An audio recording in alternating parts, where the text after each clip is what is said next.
What's up, everybody? Once again, it is I, James, coming to you from the Nerdy Mewzings Podcast studio. Today, I feel very honored to be joined by Mr. Chris Ryall. How you doing today, Doing Chris? great. Yeah, thank you. Thanks for having me. Man, you are a man of many hats in the comic book industry. It seems like you've had something to do with a lot of different areas, so I've really been excited to talk to you. Of course, we have a mutual friend in Mr. Guy Dorian Sr, and Guy spoke very highly of you, so I knew I had to have you on. And I wanted to ask you to start out, how did you meet Guy? How long ago was that? And he's quite the character. So what have your interactions been like over the years? I love that Yeah, guy. he's great. We probably met, speaking of mutuals, we met through our mutual love of ROM Space Night here. So Awesome. so for years I tried to get the rights to ROM to bring the book back, like all the old Marvel series back into high-end reprints. And over time that just wasn't going to be able to go anywhere. So eventually we got to the point where we could do our own. So Hasbro said, yeah, you could do your own version of ROM. And as an old time fan of the series, like I wanted to bring back a lot of the guys who were responsible for working on the book that I loved. So I reached out to Sal Buscema. Sal is also a Yeah. mutual friend of mine and Guy's.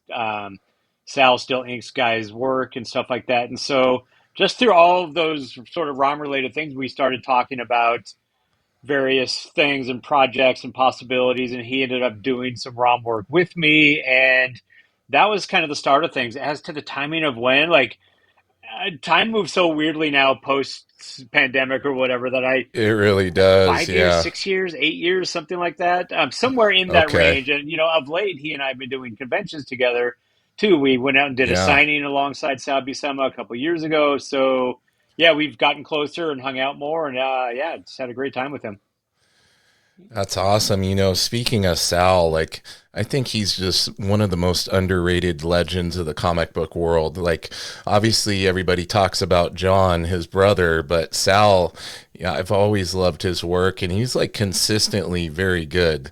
I think if you have an appreciation for art, like, and you see his stuff, maybe you get more out of it, whereas a casual fan sees it and maybe it's not as flashy as some of the other stuff, but it has to be surreal to get to work with Sal and interact with him and everything. I know it would be for Yeah, me. because he was one of the foundational artists of my childhood love of comics, and so Yeah. he drew everything. He was drawing Spider-Man and Marvel Team Up and Rom and Hulk, sometimes in the same month, and so I was Yeah. buying just about every Marvel comic, and so there was constantly just new Sal work coming my way, and so just the sheer abundance of it, and then like you say, the consistency of his style, um, just made him just such a I don't know a prominent figure in my like I say my love of comics, and so yeah, getting to work with him. Yeah. He once told me that I'm among the best editors that he's ever worked with. Like just stuff like that makes it Oh, yeah, it wow. just feels so rewarding to the child in me that just grew up loving that guy so much.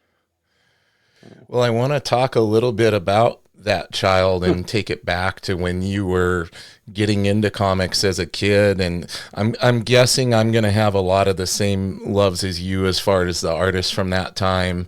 But tell me about that. Like, do you remember what your first interaction with comics was, and in kind of those earlier days of collecting, or just, I guess maybe so much back then, people didn't really collect in the sense that they do now.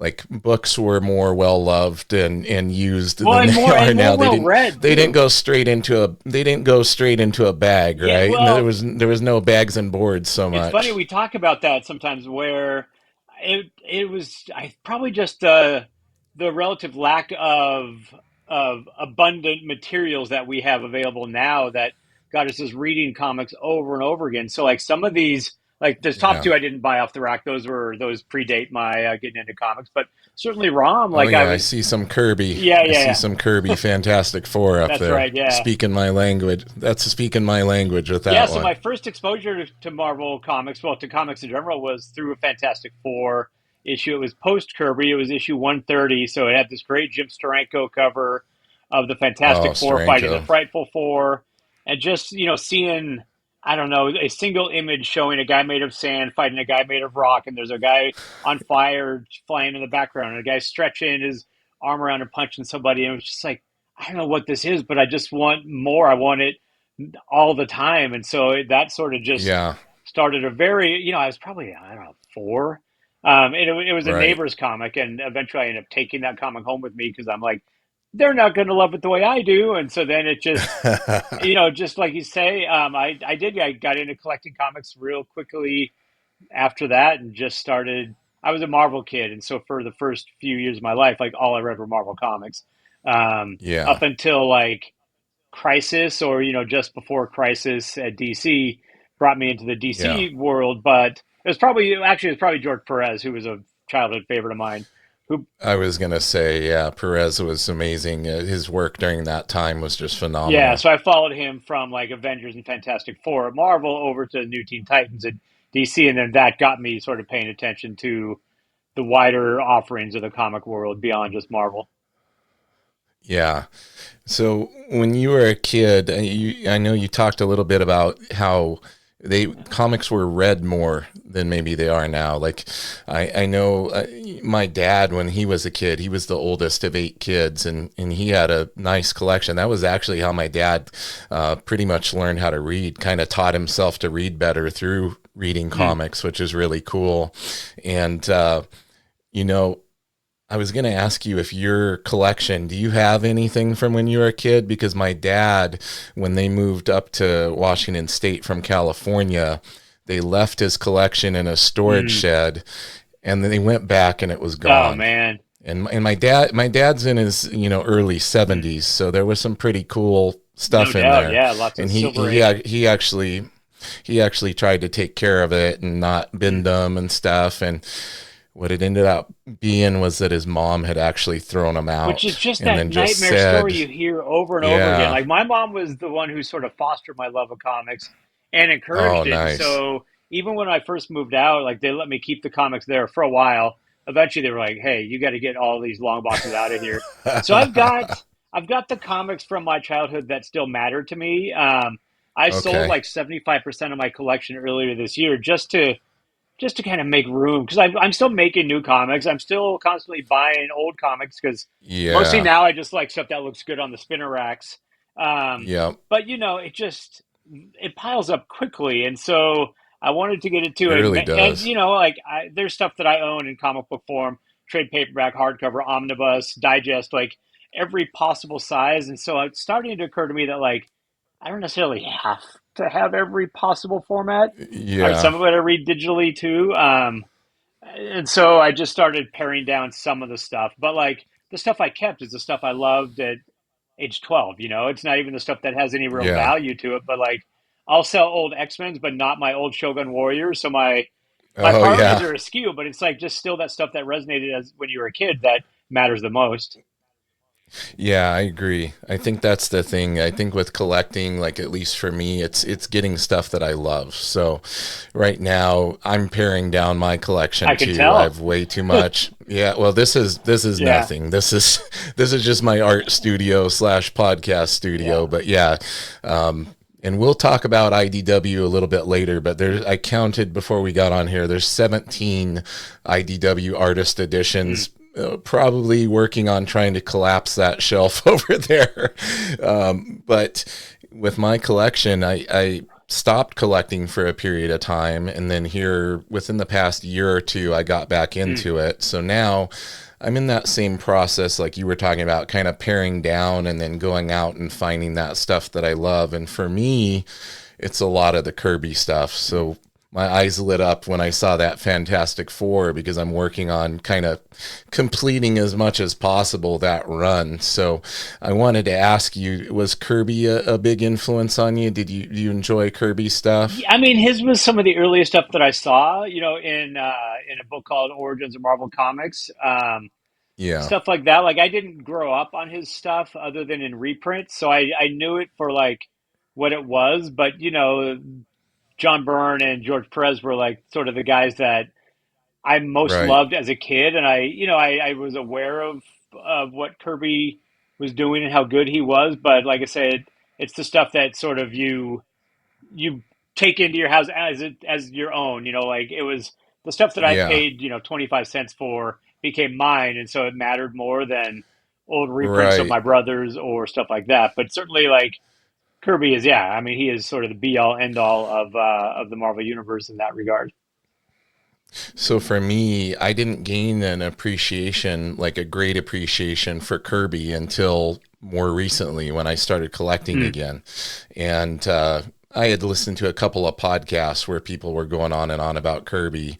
And I started to, I'll tell you this, as somebody who's drawn for most of their life and done artwork, I didn't like Kirby stuff back when I was younger, and I thought because it looked wrong, Mm. right? Like to me, I'm like, oh, the anatomy's wrong, this and that, and then over the years, as I've matured more and I have developed a deeper understanding of art, I'm like, oh, he got to such a point of mastery that he could start breaking the rules and come up with this very exaggerated style and do his thing and make things very exciting. Everything And I was don't think exciting with people, Kirby. A character yeah, sitting there was exciting. Uh, yeah, everybody was emoting like, crazy facial expressions, big crazy perspective yeah, shots. yeah. That was literally every book he worked on. Yeah, no, he And and like you say, I've sort of grown more and more. Like early on, I didn't really see his stuff, but after I don't know, probably age 10 or 12, like I was on a steady diet of Kirby's also, and so there's a lot of guys like yeah, I don't know if you were reading comics like in the late '70s or something. There were some of the older guard that weren't necessarily doing their best work, because their best work was behind them to a degree. So like I knew Jack Davis yeah, from Mad Magazine, but I didn't know how good he was on EC. I knew people like Frank right. Springer from their mid '70s stuff that wasn't the best of what Frank Springer or guys like that could do.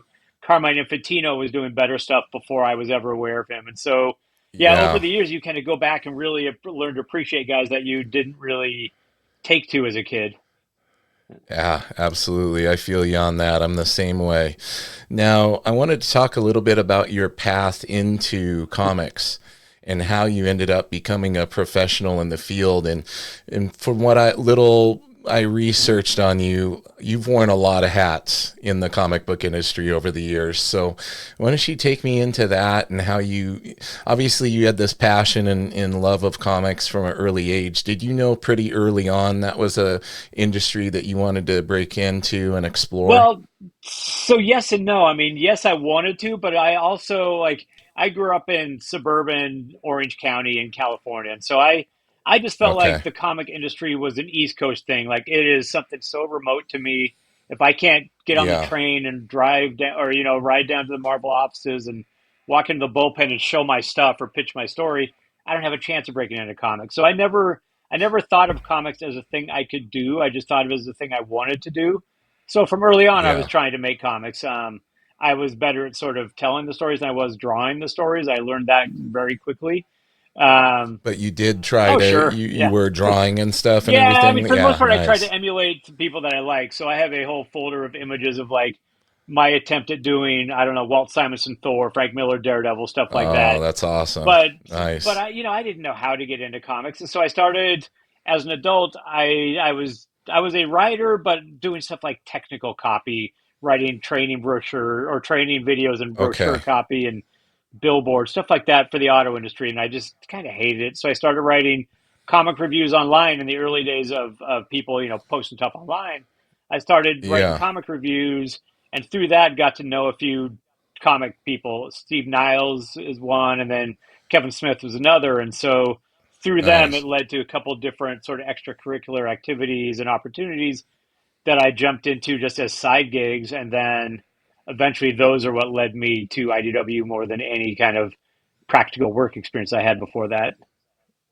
Gotcha. So that was kind of the path, kind of getting in there, doing a few things, and then making those connections. And this seems to be a very common theme with everybody I have on here, whether it's an artist or writer. They always talk about kind of that path. They started making those connections, and then one thing leads to another, and boom, all of a sudden it's kind of surreal, and they realize they're working as an industry Well, because you know professional. what it is, it's not a path as much as just like these weird stepping stones you're like leaping from and trying not to, like Indiana Jones, get shot by the poison arrows that are potentially. Yeah, Because like if you want to be a doctor or a lawyer, there's a path, like there's a brick road you follow, and that's how you get into.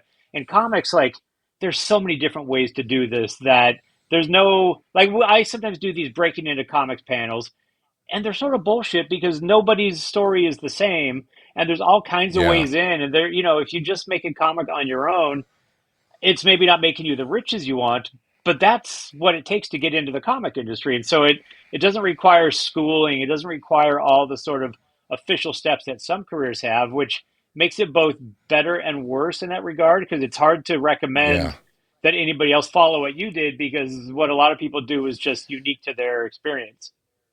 Yeah, it's the whole this is a way, but it's not necessarily the way because it's different for everybody who gets I in broke there. in as editor in chief at IDW, and that's stupid. Like nobody breaks in as editor in chief if they're going to work on like, you start as like the assistant and the editorial assistant and then assistant editor, and you work your way up that way. And so Yes.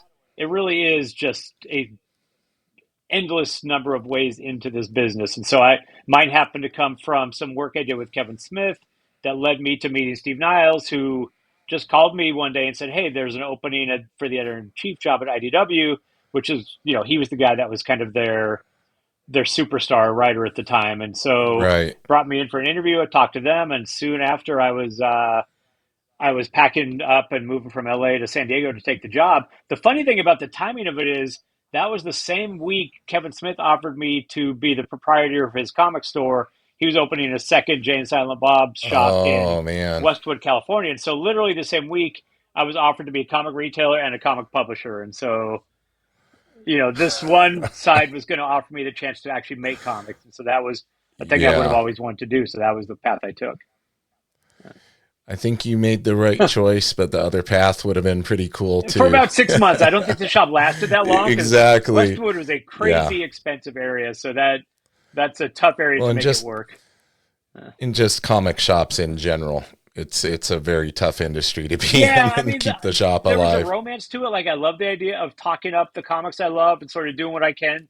It's like when you go to a comic shop that isn't necessarily run the way you think it should be or that you want it to look. And so you're like, if I ever Yeah. get my own store, I'm going to be able to do all these things. And so there was an appeal to that, but it was more appealing to me to be able to have a direct hand in actually making comics.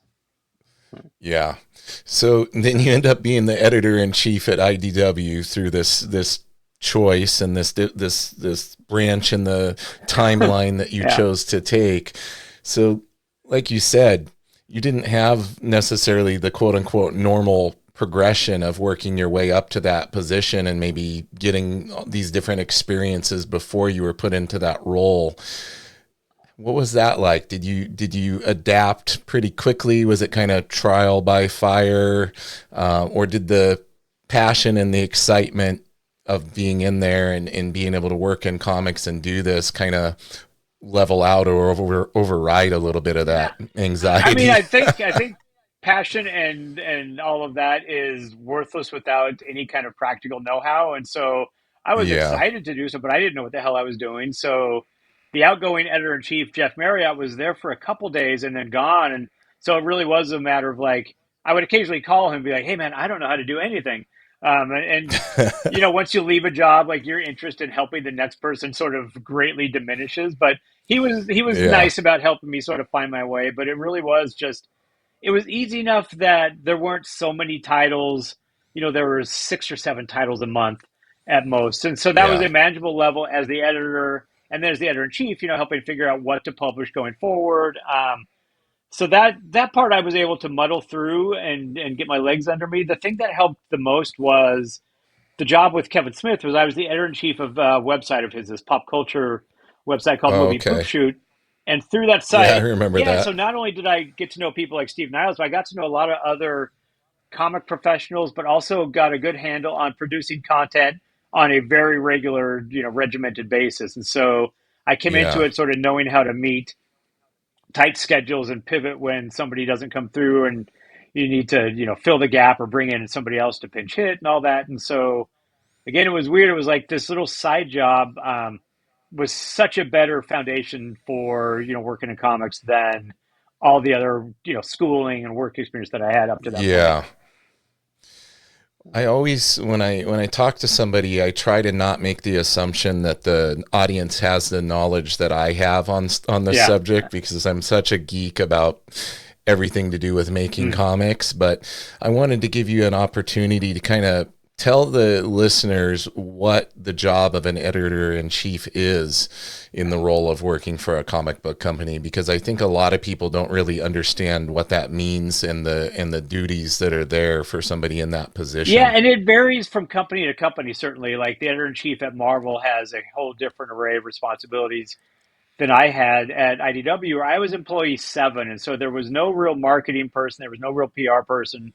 So I was essentially running the publishing line, working with the publisher, Ted Adams, who's one of IDW's founders. But we were figuring Okay. out what we wanted to publish. I would put together the creative teams and sort of do the sort of big picture stuff, which is figuring out what is this title going to be, how many issues, what's the larger storyline, who are we going to hire to put this book together, and then I was also doing the sort of nuts and bolts editing, the copy editing, the line editing, the working the scripts over with the writer, getting pages in from the artist, moving them to the letter and the colorist. So all the different pieces of assembly before the book is given to a production person to letter and then assemble it. But I was basically Right. running all parts of what the publishing line entails, which is not only figuring out what you're going to publish down the line, but also keeping the current books that you are publishing on time and getting out the door every month and all of that. So and then also I was writing press releases. I was, doing the marketing. I was doing whatever meager social media we had at the time. And then also we were starting to get more into licensing. So there was a bit of licensing work on that in that Yeah. regard too, going out and pitching companies on why we should be able to take on licenses like CSI or Transformers, things like that. That's what I wanted Yeah. to ask you about next, because I saw that you had involvement with getting some of those licensing deals with Transformers, and I think Ninja Turtles as Yeah, well, if I remember correctly. hundreds along the way, yeah. And so some of the biggest work, Yeah. the most transformational one, and no pun intended, was Transformers. Like at that point, IDW was doing horror comics, sort of built on the back of 30 Days a Night, which is the company's initial success. And so it was Yeah. largely a horror publisher doing little bits of license work like CSI Comics and Joss Whedon's Angel. Um, but something like Transformers was so far afield from what the company had done that, there was a lot of talk of like, should we do this? Should we not? Is this going to sort of be seen as a betrayal to all the horror fans who are essentially buying Right. everything that the company put out at that point? And the answer is kind of yes, but also we can't worry about that because eventually being a niche publisher is going to very much limit what you are and how you grow and if you grow. And so something like Transformers felt like a way to make people aware of IDW as a company, bring in a Yeah. whole different fan base, help attract retailers and consumers in ways that, new unproven titles wouldn't. And it checked every box of something that was going to be a very big sort of impactful thing to do for the company. Uh, Yeah, I remember that was kind of my jumping on hmm. point, and when I gained an awareness of IDW, because as a kid, Transformers, that was like one of my favorite Hmm. cartoons, and obviously I have the Transformers I shirt, see that. and I still have my most of my original G1 Hmm. toys. I sold some of them when the first movie came out, but the first live action movie. But yeah, that was my first kind of. I had a minor awareness, like you were saying. I remember Angel and some of those books, but yeah, Transformers was the big one for me that got me on board and got me starting to buy some of those titles from IDW. I remember, I believe, wasn't Pat Lee the artist on No, that Pat Lee was the first, guy who did the or was series he at that? Dreamwave. That was Dreamwave, right? That wasn't but I have the IDW ones. We reprinted I that stuff can't somewhere remember. along the way. Some of the Pat Lee stuff. Yeah, Some of the Dreamwave stuff was never finished. Some never got reprinted because they I didn't think pay I the might creators, have. stuff like that. So I think the I think I have the Dreamwave Pat Lee hmm. stuff, but I think I have those reprints as And Pat well. Lee, like, and his team were completely instrumental in getting like the fandom excited about Transformers again. But Yeah, they also sort of took their eye off the actual running of the business properly, which eventually it came to a halt. And at the time we yeah, talked about do we pick up where they left off because those fans were just left hanging. But ultimately, it became a matter of like, well, there were too many people that we don't know if they were paid for their work. In some cases, we know they weren't, and so I didn't want any right. part of anything that sort of mistreated those creators. And so we thought we got to start fresh and start new, and start with an issue one, which is always harder to build an audience again because they were like, well, we just got emotionally invested in the Pat Lee stuff, and now it died. So why should we care about another version? And of course, now Yeah, we're in an era where there's another version of a thing you love yeah, every year. But at the yeah, time, like people were resistant to a new version of Transformers. But yeah. I remember yeah, that. but it went over fine mostly. Working with creators has to be challenging in a sense because I know a lot of creative minded people don't always understand how business runs in the create from a creative perspective. We have things we may want to do that aren't necessarily in alignment with what needs to happen for the company or the business. Do you find any challenges with that, like in working with creatives, just as a broad generalization? Yeah. Oh, yeah. And I mean, the Pat Lee's kind of an extreme example of a creator who is very good at creating, but not necessarily adept at running a company in the long term.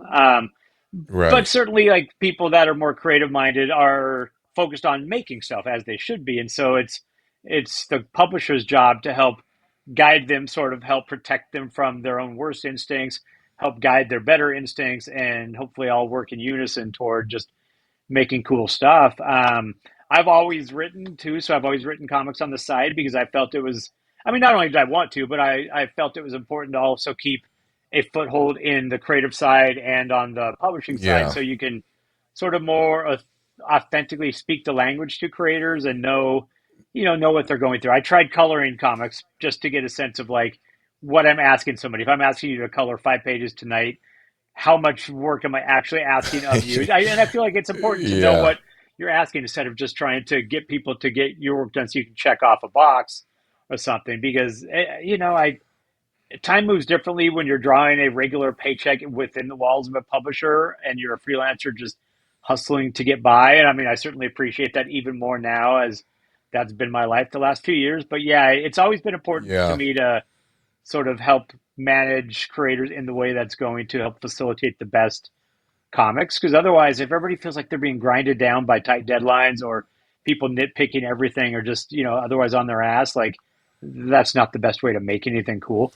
Uh, Absolutely. Yeah. And at the end of the day, I think having that uh, love of it and the understanding that at the end of the day, we're trying to make uh, something cool that appeals to the fans is a very important factor yeah, and there. the more you can sort of protect the fans from that information, and like we're in a world like where everybody knows everything about everything now, so everybody knows like what goes on at a publisher and the business end of things and the numbers into things, and I sort of hate that because it wrecks the enjoyment of the actual comic, when they know too much about the personalities or they know about a company's upheavals or their stupidity or their layoffs or whatever, all the stuff that kind of affects like how you feel about the output is always a bummer because ultimately you want the thing you're making to be pure. And so knowing too much of what goes on behind the scenes inevitably makes it all worse. Like it's harder for me to Yeah. enjoy some comics now just because I know I too bet. much. So Yeah. you revert back to this stuff, the stuff you love as a kid when it was just a pure love of what comics were.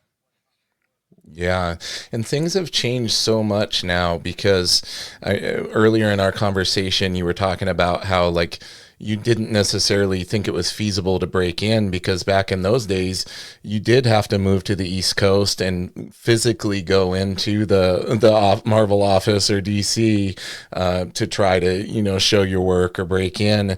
Now the access is so broad. Like there's through social media and everything else, you see a ton more creators, a ton more people trying to break in, and it's completely changed the dynamic. And like you said before, there's not necessarily a single way to get in. So necessarily doesn't mean because there's so much more access or exposure that people are going to be able to get in. So if you had advice to give to somebody trying to break into comics in the landscape that we're in today, what would that Well, be? so just to quickly go back to my sort of self mythologize about like I was so far away from comics. I was on the Right, West right, Coast. Like, yeah, that's true. Like I couldn't just hop on the train and go to Marvel, but it's also kind of a bullshit like excuse for not trying, like other people right. submitted stuff through the mail and broke in or got rejected. And so I think part of me as a kid telling myself I could never break in because I'm not proximal to Marvel's offices on Madison Avenue is a way of like not trying and so not failing. And Yeah. so Self-limiting yeah, beliefs. and so right, it is kind of. I wish I had taken more shots younger, than I Yeah. did. But anyway, I don't know. For people today, it's you're right. Like I had some of the best people and my closest friends and the people I love working with the most live in Australia or Chile, and so it's democratized the availability of talent around the world. But what that means is you're also now competing with the entire world. So that Way also is more. makes it a lot Yeah. harder. So advice to people trying to break in is just make stuff on your own and don't ask for permission, which kind of goes back to me sort of wanting to have permission as a kid to like pitch knowing I'm not going to have to suffer through rejection, which is stupid because so much of this Yeah. making stuff is rejection, and it's actually healthy, 100%. but Yeah. Rejection and failures, yeah, right? Like messing completely. up and adapting and moving forward. Not Yeah. everybody should break in their first effort or their 10th effort, like sometimes you need seasoning, you need to figure out how to tell stories well. But now I nobody that is at a Marvel or DC or even like I don't know, probably the top 5, top 10 publishers is going to hire somebody who's never made a comic before. So I would say Yeah. focus less on drawing Spider-Man at the start and focus more on making some proof of concepts of your own, telling your own stories, and then if you Show that you can do the work yeah, and and also getting a yeah. sense of, like you say, what it takes to make a comic, and to finish a comic. It's really easy to start comics, but it's hard to finish stuff, and so finishing things is almost more important, or equally as important to honing your actual artistic chops, because there's Yeah. a billion abandoned projects that are off to a really good start that people got busy with the next thing or got excited about the next thing and just abandon, and then it gets easier just to quit when you don't sort of keep your head down and just see something through to the end. Yeah, that makes a lot of sense. Now, you've kept yourself involved with creating comics and you write. So, take me into some of the work. I know you did some stuff that was published. Didn't you have a publishing company under the Image Yeah, I still imprint do. or something you did? Okay, you still do. All right. So let's talk a little bit about that and writing and some of the work that you've done that people may be familiar with that's out there and has come out in the Yeah, past. so the first thing I ever had published was something people would probably be more familiar with from the film than the comic. Is I adapted Shaun of the Okay. Dead to comics. Oh, And so my nice. first handful of published comics were adaptations of other things.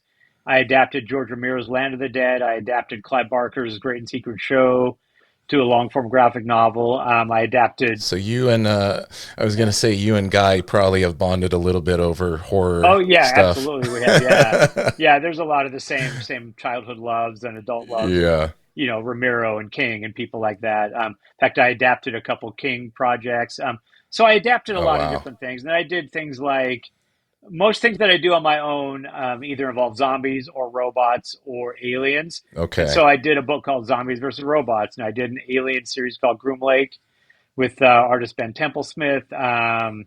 I did a And a UFO nerd like me knows what Groom yeah, Lake yeah. I mean, is. I'm a big Some UFO other nerd, people might so not. yeah. Yes, yes, me too. And so yeah, a lot of the stuff I've done has been along those lines. I co-wrote the ROM series that we did. I co-wrote a Kiss comic. I wrote a Weekly World News comic. So, a lot of goofy-ish things. Like I like stuff that sort of doesn't take itself over serious for the most part. Yeah.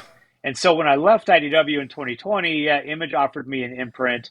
So my partner on Zombies Robots, Ashley Wood, he and I started this little imprint called Syzygy, where we do some of our own stuff. We publish other people's works, like we led off with Joe Hill's Rain, which is adapted by David Boer and Zoe Thorogood, and have done a number of books along those lines. Stuff that I don't know, it's kind of like a pleasantly off kilter vibe to it. Like we try to do stuff that doesn't feel like it could be published at any number of other publishers. It's sort of stuff that is Yeah. very much our own sort of, like I say, off kilter sensibilities.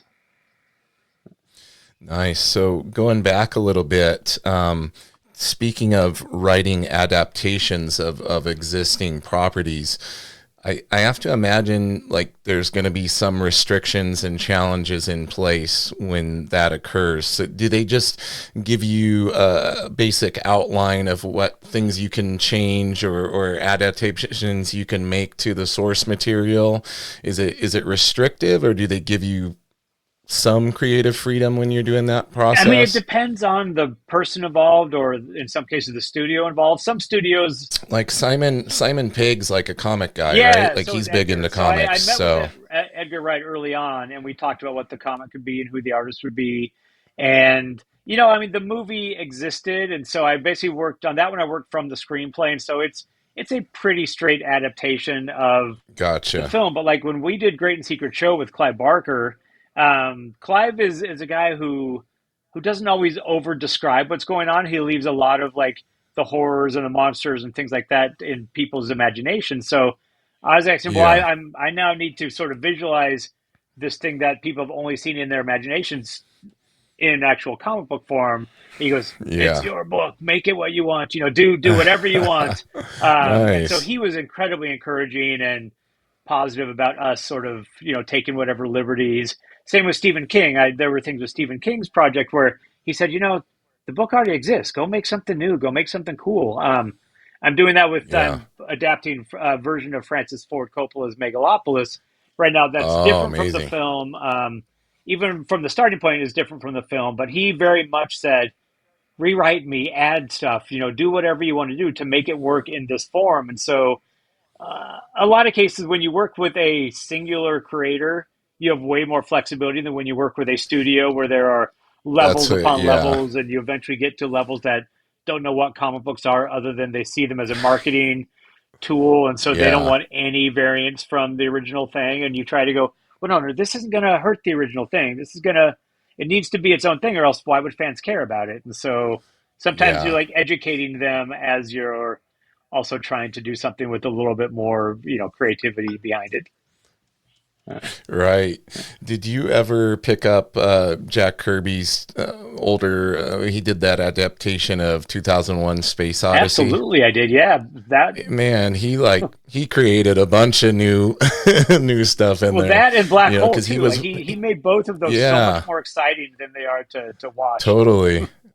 Yeah, I know they gave him like a little some of the script and things, and he just went to town with his creative Amazing imagination. And stuff. there's Yeah, like yeah, there's shots in there that, stuff that wasn't in the movie at all, but just really adds to it, I yeah. think. Because otherwise, especially now when you can rewatch stuff endlessly, like adaptations in graphic novel form don't really have as much purpose as they did. Like when we were, I don't know, reading Star Wars comics, because that was the only way we could re-experience the Star Wars film.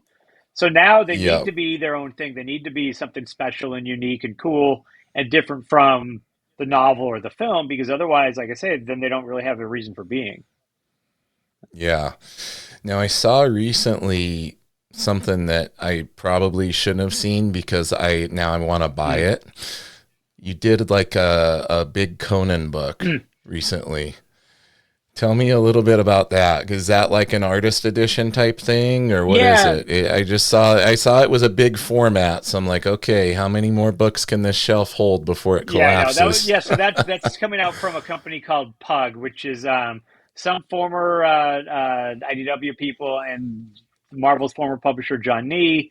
And so I just sort of came in Okay, from the sidelines. They already had this thing up and running, and they asked me to write text pieces for the book. And so it's an artist nice. edition, but it features a lot of different artists. And so what I did was just contribute text bits that explain why John Buscema and Barry Windsor Smith and Gil Kane and on and on and on, all these different Conan artists, why they were important, why their work mattered, and what were some of the sort of the landmark things that they did along the way while working on that book, just to help put all the different art in context.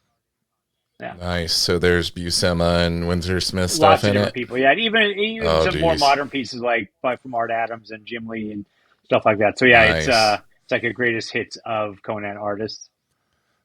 Very cool. Now, currently, what's your most recent stuff that you're working on that you have percolating and getting ready to go? Are you doing more writing and in publishing? Like there was something online. Do you have publishing called Ryall Time or something like Oh no, that that? was Or I had a okay, Tumblr a long time ago that I called Riley, and all that gotcha. was like playing off of there was You an annual know, episode called Smile Time, so I was like, I don't know, I'll call it yeah. Rile Time. Like it was, You, you know what drives me nuts sometimes is now Google always pulls up that AI oh response yeah, on I know, things. yeah.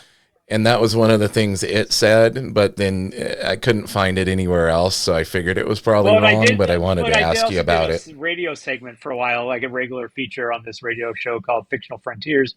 So I had a little Rile Time Okay. segment. Um, but no, so beyond the imprint and the one-offs like the Conan book and the Francis Ford Coppola project, so I'm an editor at large at Abrams, so I'm doing a number of books with Abrams. One of which Okay. actually, I'm glad we're talking right now, and I actually brought a Yeah. prop. Um, but Oh, I did awesome. a collection of these great old Marvel calendars, Oh, I love it. Yeah. and so this book comes out November 12th, and it's like all these cool old Marvel calendars that have never really been reprinted in any form. And so, Oh, that's they did cool amazing. stuff even with the grids, not just the artwork. And so it's a Yeah. big 13 by 13 hardcover. So that comes out on the 12th. So I've sort of also entered like my archival period. So I'm doing bits of archival work where this came out in October. I did speaking of origins of Marvel Comics, I did a deluxe edition of Yep. this book.